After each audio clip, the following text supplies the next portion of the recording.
Now, I would like to say that with this measure, we are now adopting to my mind, it will not be possible to have this system or any other system functioning effectively. The number of clauses that we have included are so restrictive and rigid that it will not be possible for any system to function in this country. If at all it is able to function, it will be able to function with a lot of difficulties. It will be said afterwards that the industrial sector, particularly the private sector, has not been able to deliver the goods. I would like to warn the government that if anything happens in the future in which industrial production or production in the private sector has not gone up, it would be not because of any lack of efforts on the part of the private sector, but because of the measure that we are now adopting. Para. I have mentioned several times how this particular bill is very restrictive and how it will hamper the normal growth of companies in this country. It is a pity that when we are on the threshold of the second 5-year plan, such a measure should be passed in this house. Para. I would now like to make a few observations about the speeches of some of the honorable members here. Sri Ashok Mehta justifies the restrictions on managing agents by saying that managing agents are no longer the main source of finance. He also argues that profits have been high and will continue to remain high, and therefore he would like to see the managing agents being paid on a sliding scale. He is in the habit of referring to a number of books and making quotations from a number of them published in America or in other countries, and particularly by some of the professors. Para.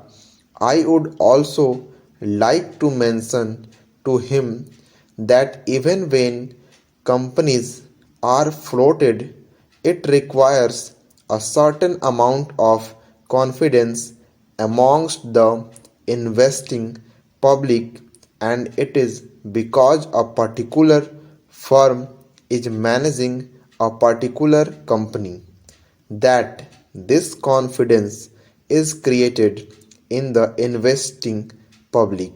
Para.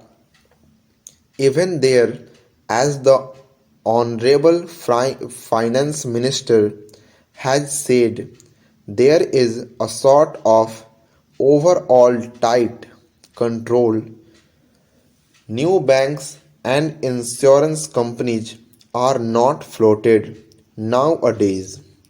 What you have are the few banks which are existing and the few insurance companies that are existing.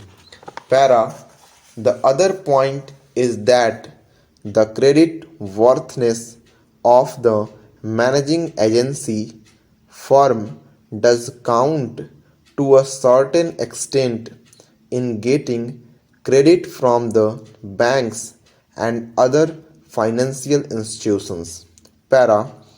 Yesterday it was mentioned by my honorable friend that the crux of the problem is the question of payment of remuneration to a particular managing agency system.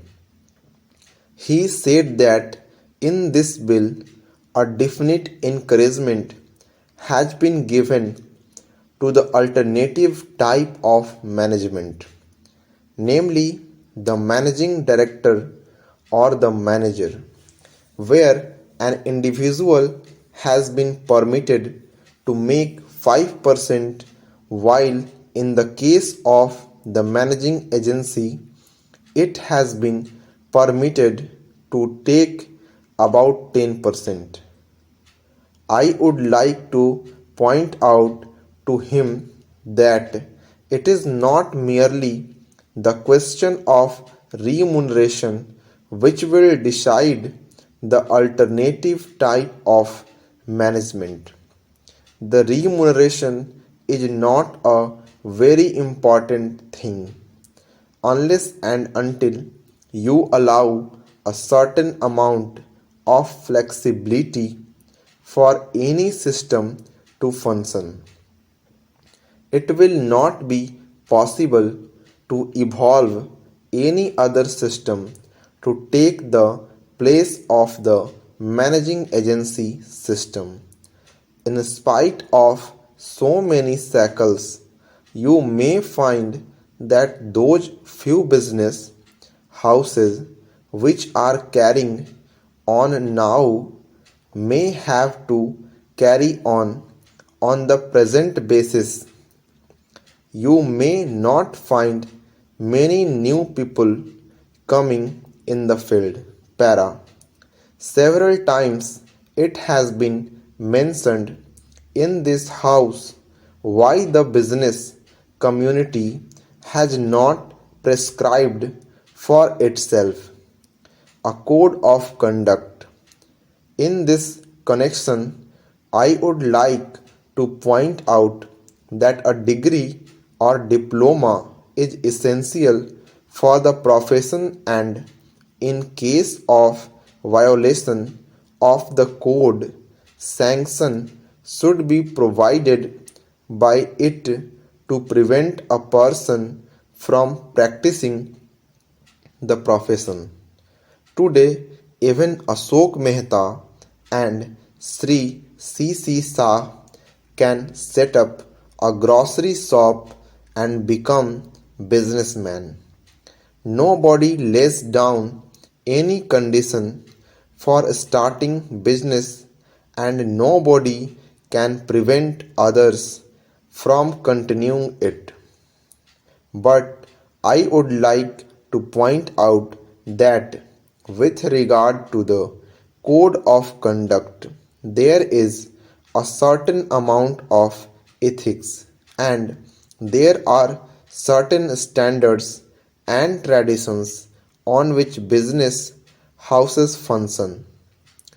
If a particular firm has not got proper ways of managing its business, you will find that that business house will find it difficult to function, and it would be difficult for it to command the confidence of the business community.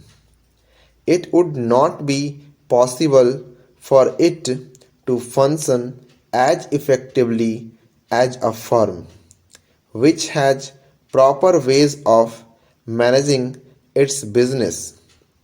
That is sufficient as a code of conduct. It is not possible to prescribe a certain code of conduct in the manner it has been done for the profession in general.